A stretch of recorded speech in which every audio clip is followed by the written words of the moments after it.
Limerick. And oh, there we go. Okay, sorry, little. I was wondering who was talking there.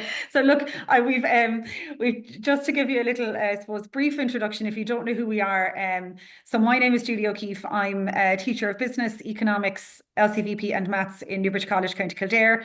I've been a BSTAI member for an awful long time, and I was working with the Kildare branch for many, many years, and now I am conference treasurer on the national executive. My colleague Jane Lenihan also teaches with me here in Newbridge College, and she is business, LCVP, and French. So that's just a little kind of, I suppose, background on who we are, and in case you don't know us. And I suppose what we wanted to do is just to give you a very quick an overview on how we start our classes, and then we'll start, and I suppose just to give you an idea of the way we teach and our style of teaching, and then we'll kind of give you we'll go into some of the strategies that we use. So we are a Microsoft school, so we would use our Teams pages, we would use we would use Class Notebook very regularly. So I would put all of my notes up on OneNote and Class Notebook. When my students come into me in fifth year, the first thing I give them is a copy of the syllabus. And now we have kind of a broken down, we've done a kind of an edited version, it's more student-friendly version of the syllabus. And we give them that syllabus. We also give them a copy of the outcome verbs, because it's just so important that they keep coming back to the outcome verbs. And we mentioned those from the very, very beginning. And the first thing that we try and focus on with them is that we try and get across this idea of state, explain, example. And I have John O'Connor to thank for this, and I've been using it in all my years of teaching.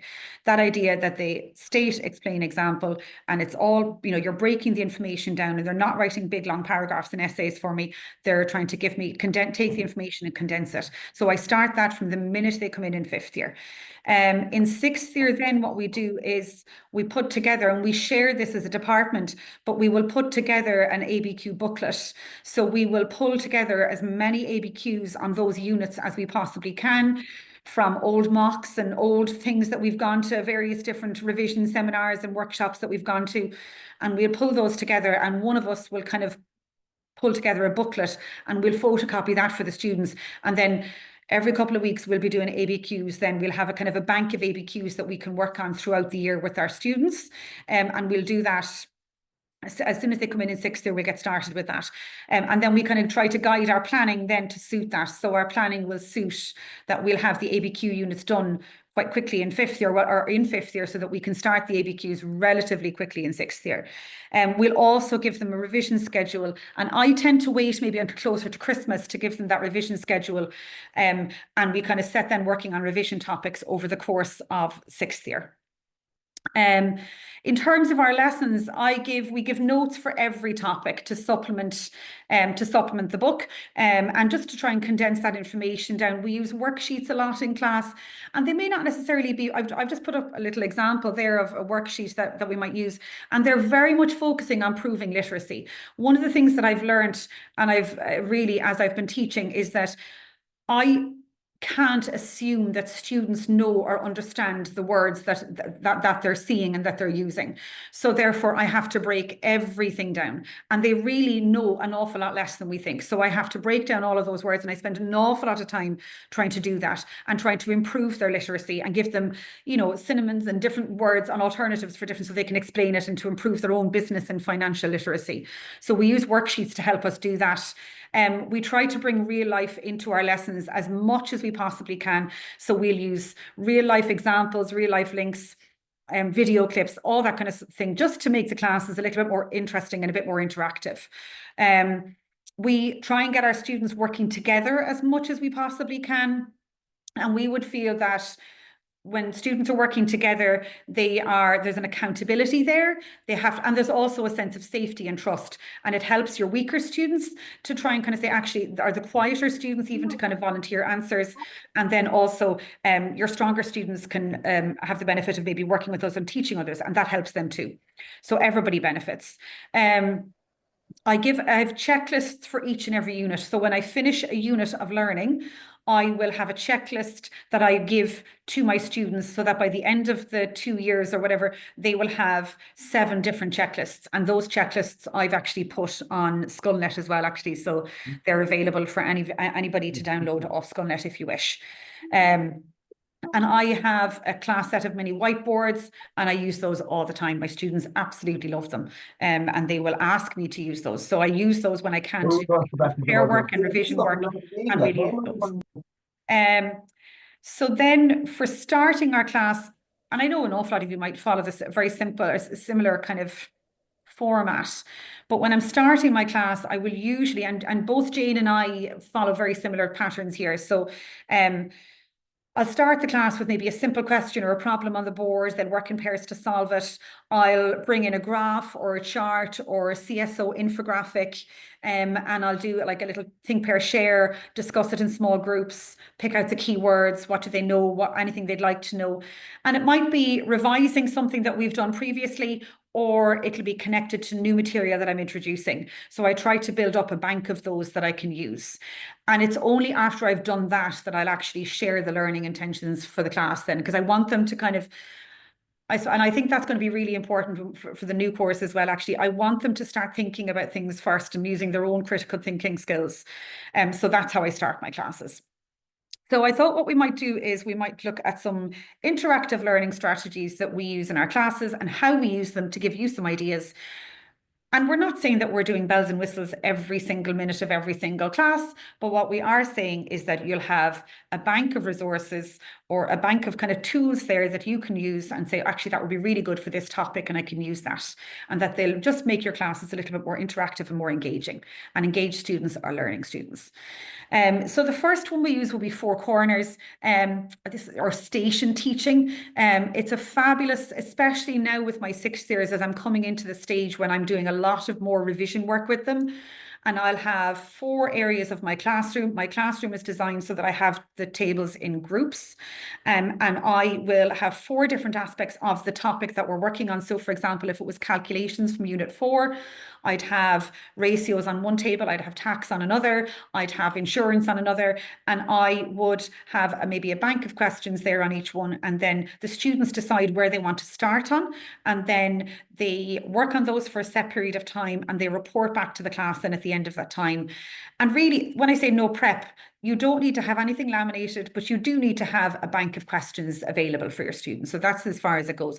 But it is a fantastic, the students love that they're taking ownership of it as well. They're deciding what they want to work on. So you're bringing your learner voice and your student voice into your classroom, which is really important. I love this strategy, Jigsaw. It won't be used for everything, but it is, I just think it's brilliant.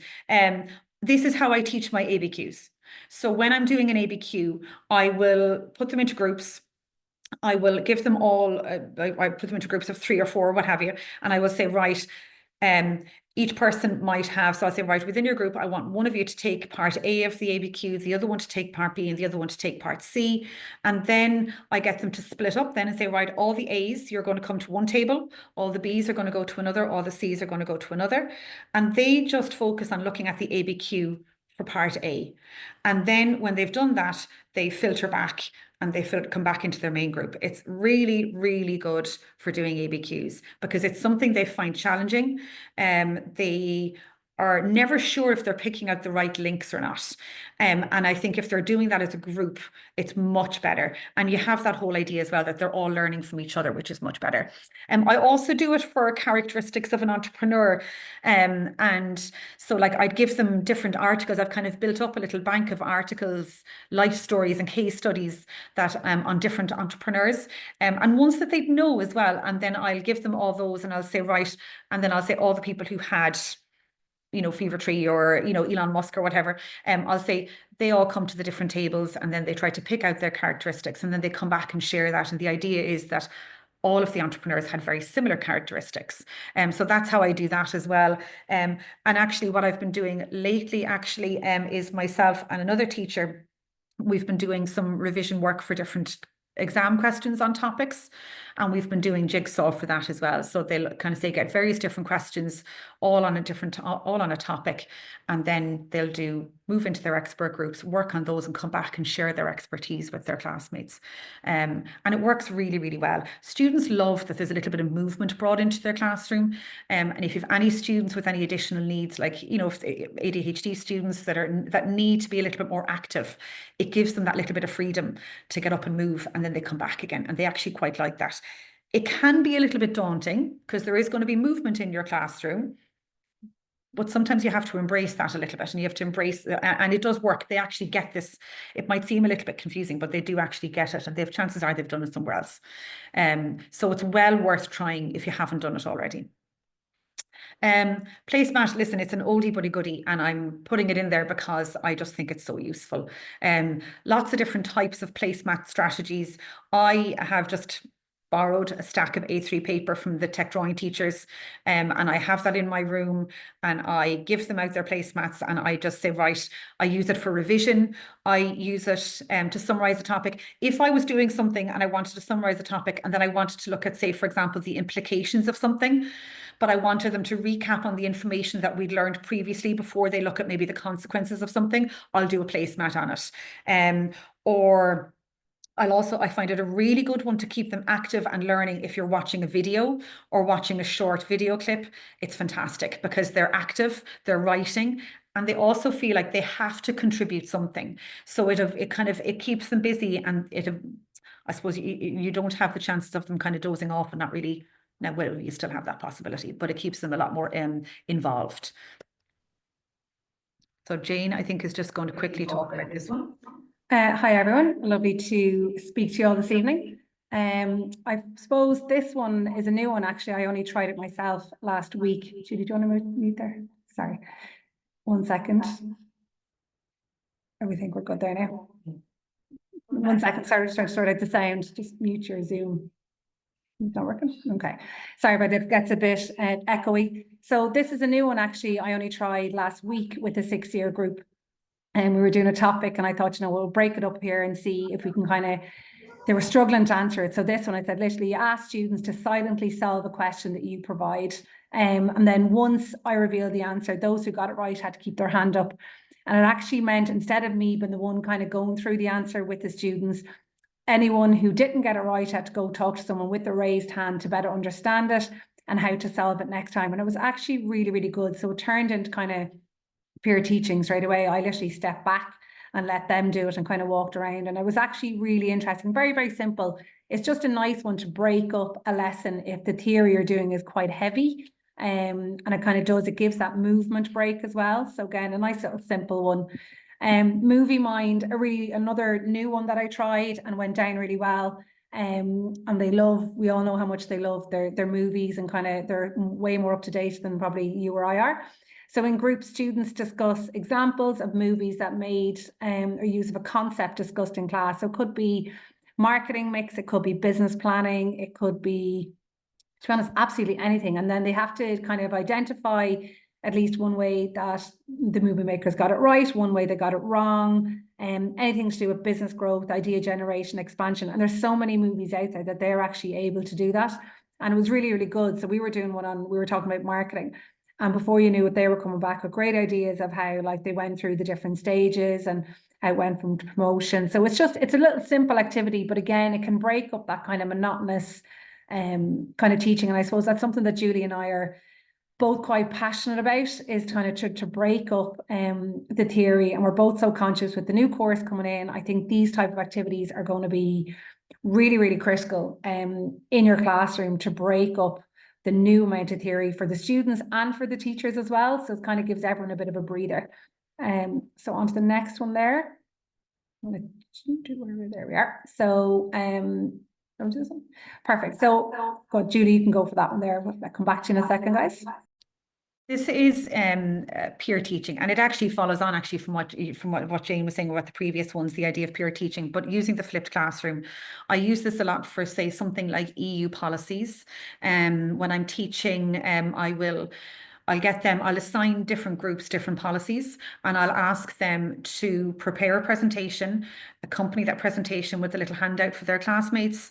And then they have to teach the class that particular policy.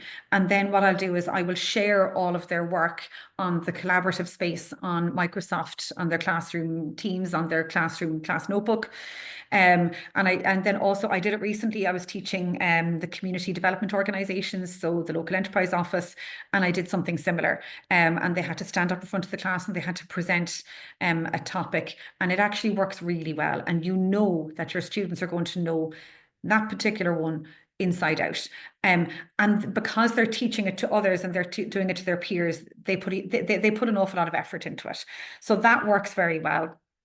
Tarsiers, I don't know if any of you have used these, but I think they're really good. I have just put up some websites that you can use here to create them. So basically what you're doing is, if I just show you on the next slide, so the idea is that your students are trying to create a shape.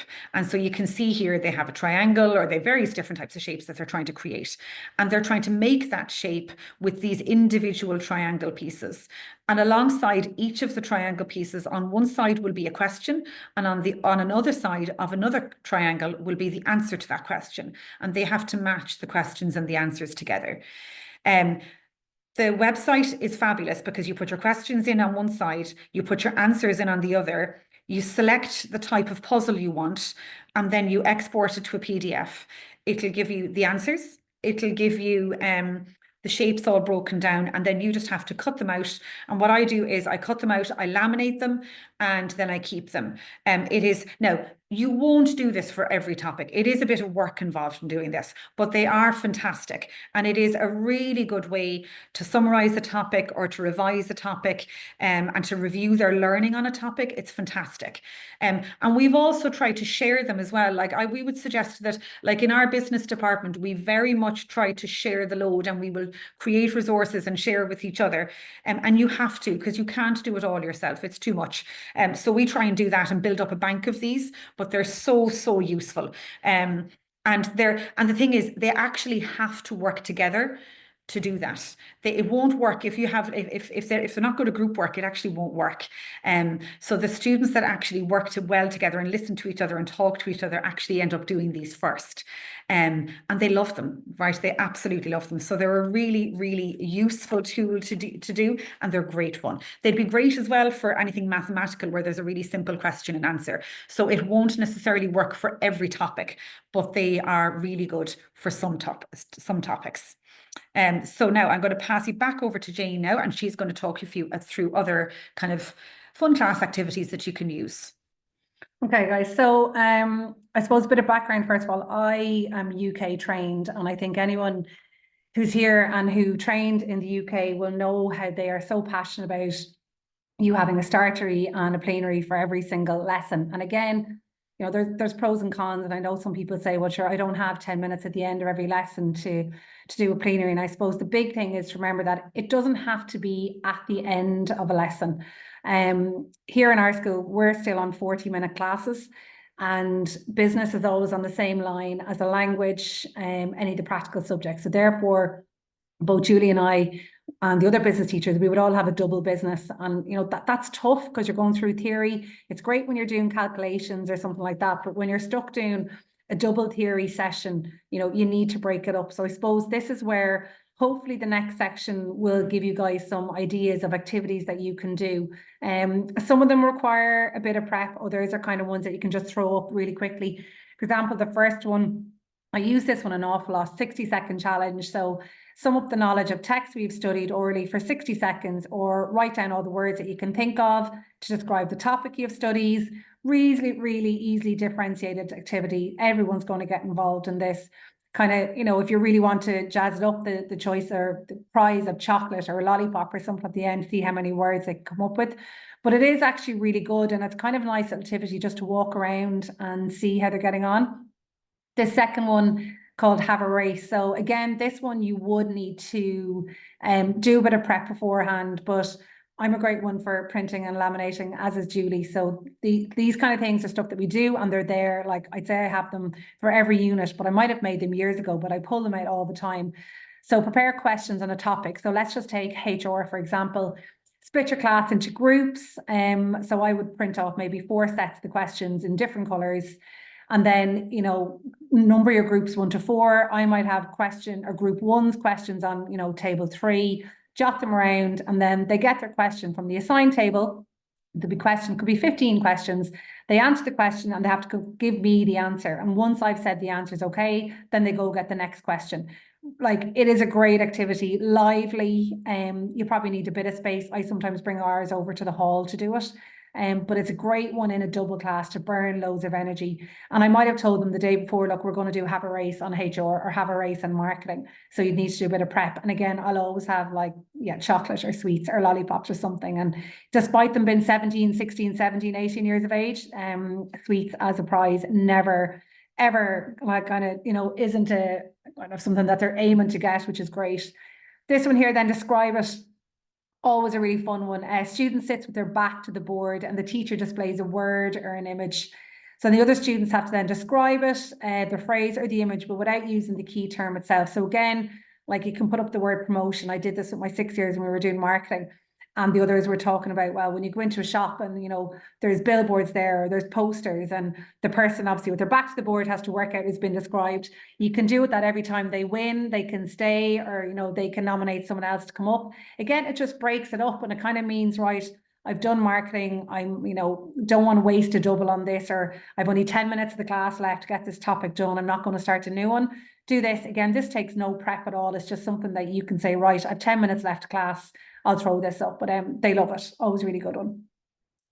Pass the book. This is another fun one. So split the class into groups. This time you could have 4 or 5 per group, and ask one person to note down one thing about the topic from that lesson. So it could be expansion. It's always a good one to do with. Then they pass it to another person to add to it, and it continues around the group. So they could pick up with their they might just write down inorganic methods, organic methods, put down examples. And then each group reads what they wrote down and note anything that other groups wrote down that they themselves missed. And as the notes are being passed around, it can become more difficult to add something. So again, it's nice to maybe start with your weaker student so that at least they feel they have participated, they've put something down. But it is really, really good. And it's kind of that peer teaching. Again, you're kind of trying to pass the ownership over. And I think for a lot of us, again, I keep going back to like the new course ahead of us. There is going to be a lot of that where we are going to have to pass the book, pass the ownership back to the students. So this activity is a really, really good one to kind of maybe start with them nice and early on, and again, create a bit of fun, an incentive, something in it that they kind of, whoever's managed to put 3 things down or something like that. But it's a nice, easy activity. Then again, these are kind of now more the games that, again, they will need a bit of prep, but once they're done, you can share them out between the department again. And if anyone wants kind of the master versions of these, we can provide them, Chloe, no problem. Might be easier, and then you can pass on to people. So Blockbusters, probably loads of people have this. I can't even remember what topic. Oh, it must have been Unit 1 because I see CCP and IFA there. So again, this is split into 2 colours. So Julie, if you want to click on there, so that one comes up blue, and then double click on another one, it'll turn another color. So again, they're trying to get across the board. You prepare the questions, you have your main blockbuster board done, and then all you're simply going to do is just change the letters. Again, an incentive of whatever it is, a homework pass, or 5 minutes free time at the end, or whatever it may be. But it's a real simple game, and they will all get involved in that one. That's just Unit 1 explained. That was traffic light cards. Look, we all have them in the back of the diaries. I actually just made a set, have them in a folder in school, laminated them, and just really nice. I kind of like doing this at the end of a lesson. Again, no prep on your side, really just asking a few questions and let them throw up, or give them 3 solutions and, give them a colour as to which one you have assigned a colour to the correct answer, but it always goes down well, and a nice simple activity for you guys to use. Spin the wheel. Go on to the next slide there. So this one I use an awful lot, and I think it's probably one of the best ones that I've done in a while. So you have a task selected at random now there. I think it might work, Julie, if you press the back arrow. I think it should come on. It's just different. Yeah. Do it again there. So it does spin. I don't know why it's not doing it now in this. It did. Oh, did it? Brilliant. Okay. If you press Q there to go again. So on it here, it says write down 2 exam style questions. So you see moving around. So once you spin it, and then you can stop it, whatever it lands on, the students have to do. So draw a mind map relation to what we've learned, or write down 2 sentences describing what you've learned in this lesson, the 60 seconds, the 3, 2, 1. So 3 keywords from the lesson, 2 facts about 1 question I have. Could be list 5 keywords that we have, taboo to describe the 3 words, 3 questions, 3 answers. You can put a drawing one down, but it's just a really nice activity, depending on how much time you've left. You don't have to prepare anything for that. Throw that up, and then the students do the rest. So it's up to you how many times you want to spin the wheel on that one. Then the next one, points quiz. Now this can get very competitive, but it does mean a bit of prep on your side. I usually split the class down the middle. for this one, and you could do it I usually do this when I'm doing a unit revision. So if I'm doing unit 4, I'll have questions on tax, I'll have insurance, and I might have, the simple questions will be worth, like a definition of something could be 5 marks. The calculations could be anything. So behind each of these screens, there's 5, 10, 15, and 20 marks on each one. It's up to you to decide what way you want to do the question. So what you think is deserving of 5 marks, what's deserving of 15, what's deserving of 20. The groups obviously choose the question at random. You have the questions written out, and it's kind of a great one because they'll answer something and they'll be like, oh God, that was worth way more than 10 marks. But I'm like, no, that's it. When the 25 questions are done, whatever side has gotten the highest points wins. Again, it's a rowdy one, but it's really, really good fun. It's good crack, that one. Wonderwall, Julie and I both use this. And again, this is one that you will do a bit of prep, but it's the fun in the class with this is great. So you would need to divide your class in half and have a PowerPoint on loop, like you can see this one. So I obviously did this on unit 3. And obviously these are the answers to all the questions. So I would have made the questions and I will call out this is the answer. I will call out the question. They can't just shout out the answer. They have to shout out the number. So they have to tell me like number 5, whatever it is, whatever the questions are. Really, really good. But again, once it's done, you have it done for the duration of when you'll be teaching Leaving Cert Business. So, it's like the person who controls the financial aspect of a company or something. You're looking for them to give me the answer to it. So they can't just shout out things. So it's a really, really good one. And they do love that one. It gets very loud and they're shouting out numbers all the time too. The money game, again, these are all just revision ways. Again, this doesn't take any prep at all, except you just coming up with some questions. So you again can decide, they'll pick a topic, whatever, and you can have decided what kind of weight the question is, whether it's worth €100, €200, €300. And once they do it, you get to bank the money into, and this is an interactive one again, you bank the money to that side, and whatever is left at the end, again, you decide how long you want to give the topic. The team who wins, I said that stash of lollipops and jellies in your drawer is essential for these games, but it is worth it. Name 3, again, another nice, really easy activity. This is from Revision Station. You'll see there I have the logo there on it. And they have some excellent games and revision stuff. If people haven't heard of that website, I would highly recommend having a look at it. Loads of them are free to use. That's where I got the idea from this one. So you'll see it on the next slide there, kind of goes through it. Again, and once you click on it, so if they get a question right, I think the instructions, actually I have the instructions, I think on the next slide there. So you divide your class into 3 teams. The team leader picks a colour at random, so orange, blue or green, or you just tell them what colour they are. They have to complete all their coloured tiles in the quickest time possible, and they can organise this between themselves. So again, bringing in your leadership. As they get a tile correct, they can click on the coloured tile on the interactive whiteboard, or you just do it for them. The first team with a complete correct set of tiles wins. Use a copy of the spec for the answers, or write a second challenge, and you can go back there. You'll see Julie will show you if you click on it. It'll change the colour. So if you start at the top one there, yeah. So once they have it done, their colour goes blank and they're aiming to get the whole way across the screen. So it's a nice one again.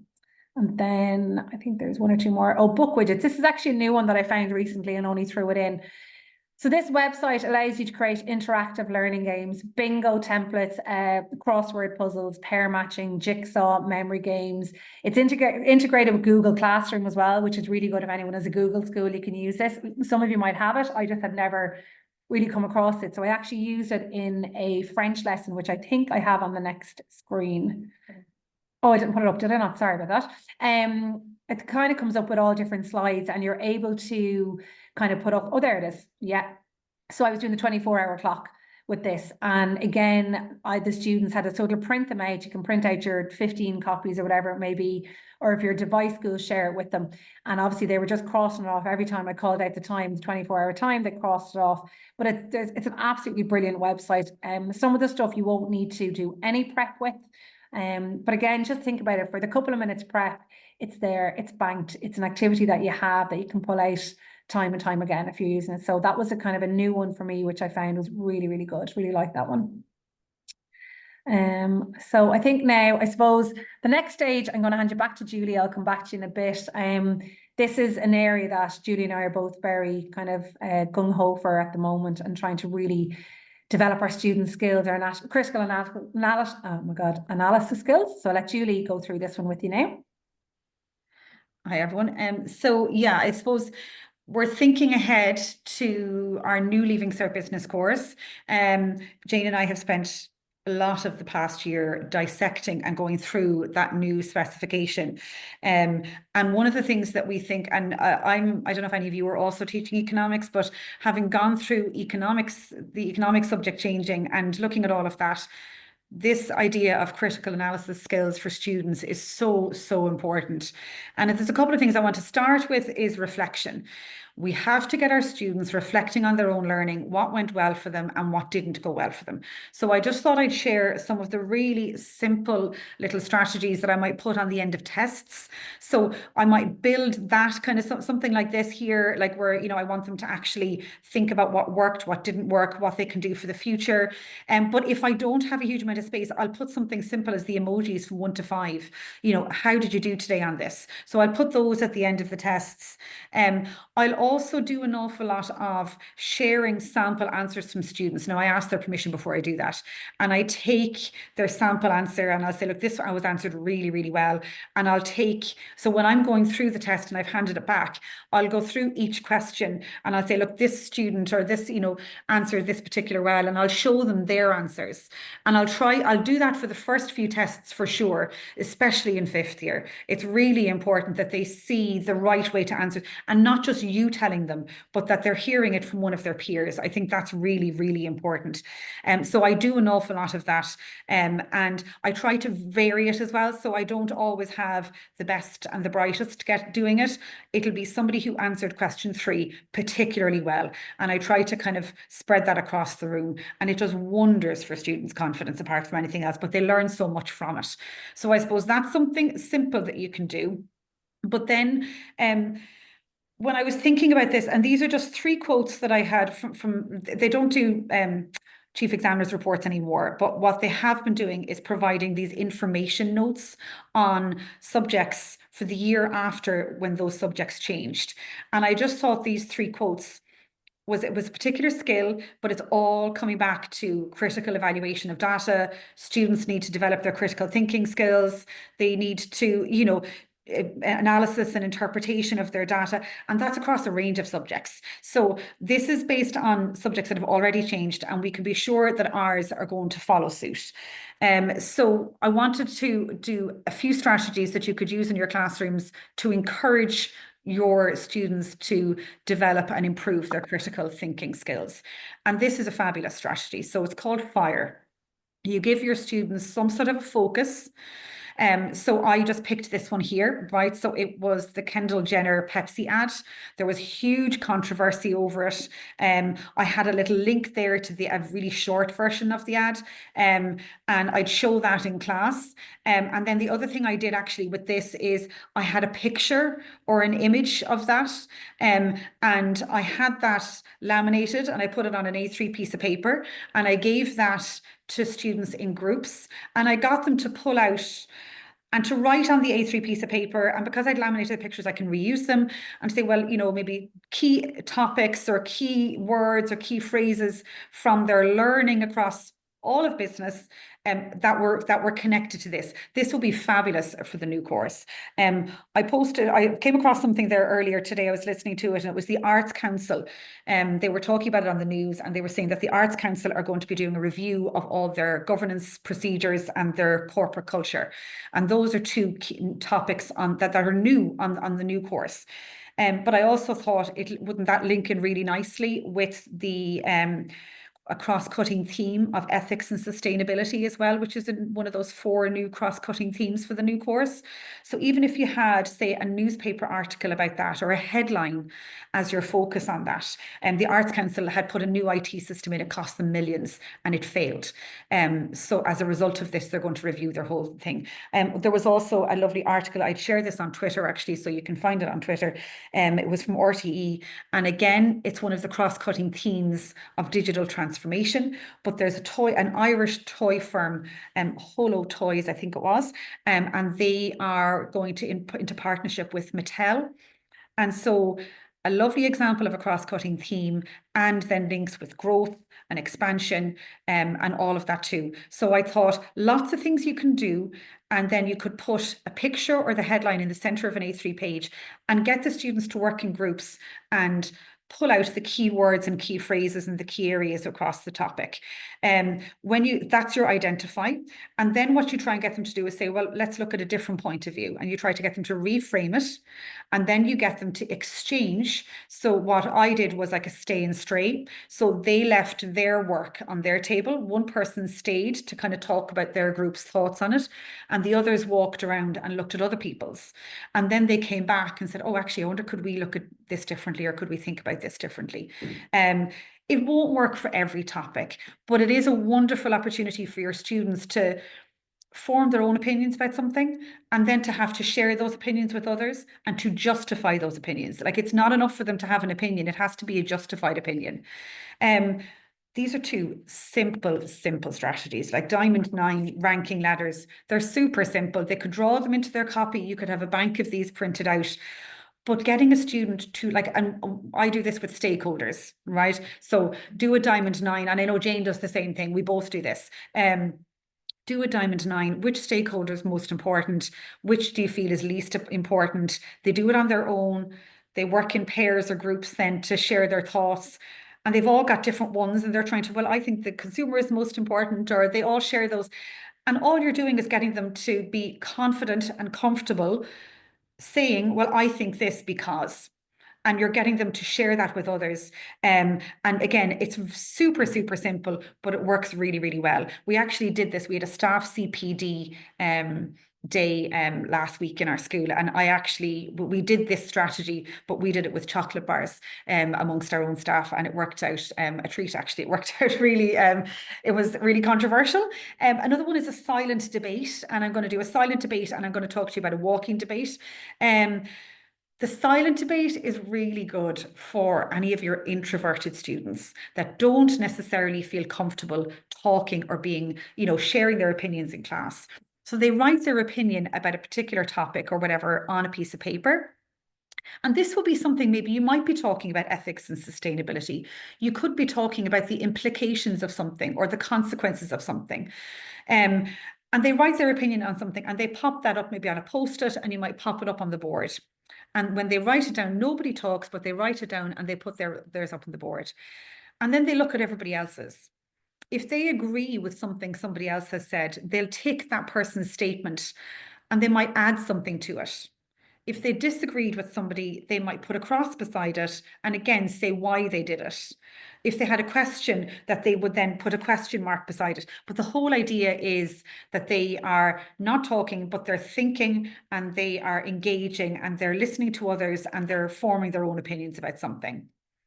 The other one then, I think, is a walking debate. And again, it's bringing your movement into your classroom. It is a little bit more, I suppose, look, it's a little bit noisier. Students are saying why, but the important thing is that they'll say, well, I agree because, or I disagree because, and they all have to make a choice. Now, you do run into the risk there of those students kind of everybody going to one side because that's where everybody else is. But the important thing is they have to be able to justify why they're doing it. And again, so that means they have to think about why they're doing it. So they have to have an opinion ready for you.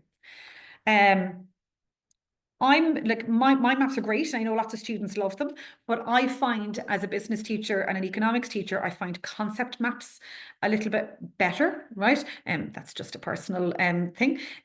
What I like about concept maps is that the lines linking all of these various different branches actually it actually means something. So you're trying to get them to build connections between different parts of a topic. I did this for a class. We were finishing up a topic, but I wanted them to think about something else, and I wanted them to think about consequences of something.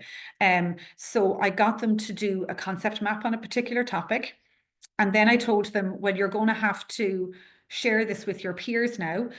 So you're going to go around and look at everybody else's. The minute I told them that they were going to be doing like a stay and stray, and that one person was going to be staying to showcase theirs and everybody else was going to be going around looking at everybody else's, there was a complete change in attitude towards what I'd asked them to do. And they were straight away, oh, there's a bit of competition here. Ours has to be good.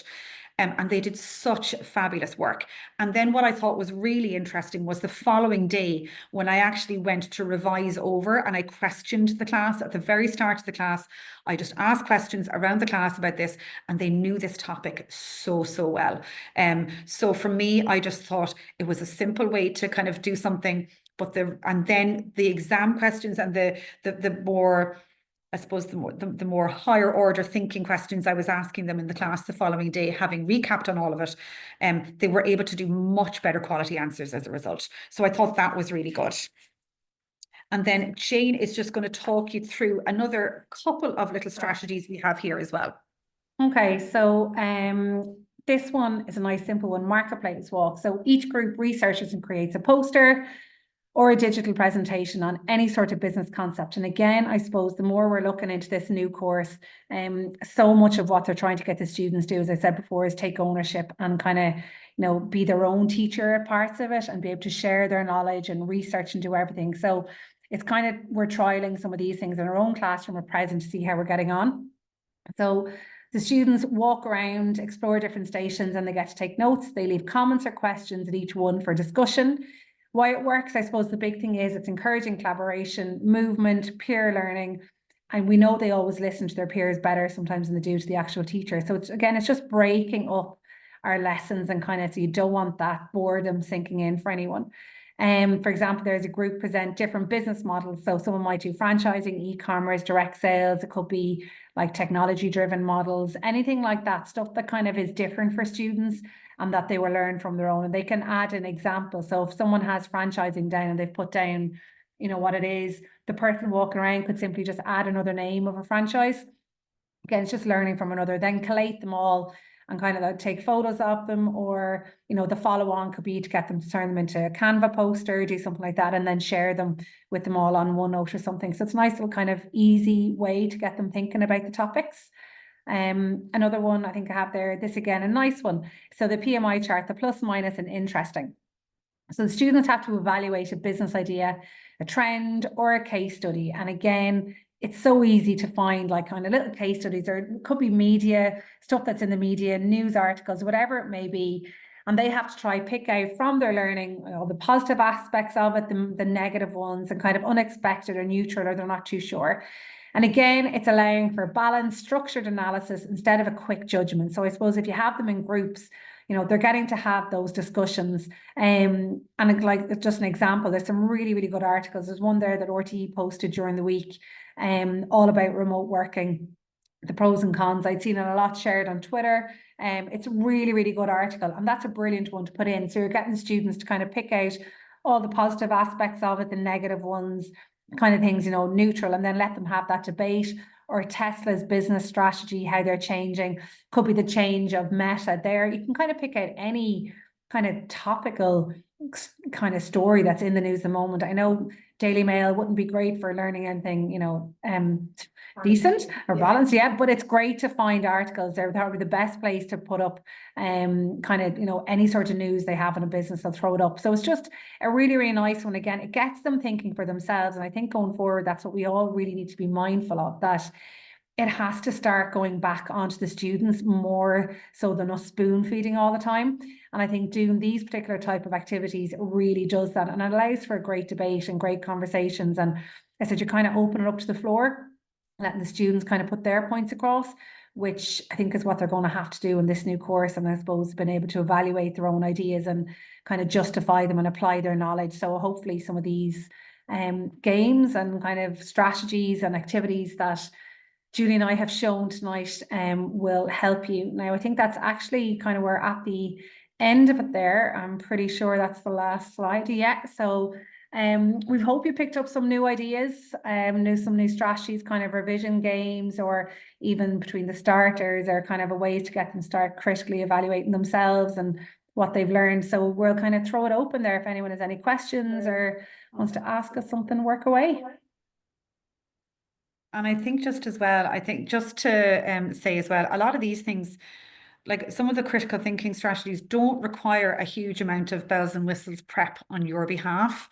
And I do think it's really important that you have to teach for yourself. So each and every one of us will have a different style of teaching. So what we hope we've shared tonight is that we've given you loads of ideas that you can bring back to your own classrooms and adapt to suit you and to suit how you teach, and to suit your lessons and your students as well. I think that's really important. And again, we think it's really important too that if you are lucky enough to be teaching with others, or even through your subject association, through your area, to share the resources, and not that we're not all trying to do the same thing, and that we're all working together to help each other. I think that's really important moving forward as well, you know. So yeah, so that's it. If there's any questions, Chloe, I don't know if there was any questions there.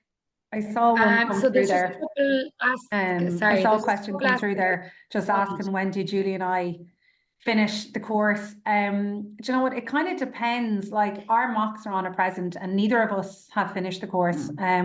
We wouldn't. I think for most of the time, so we always do our mocks around now. I'll be finished before the end of March.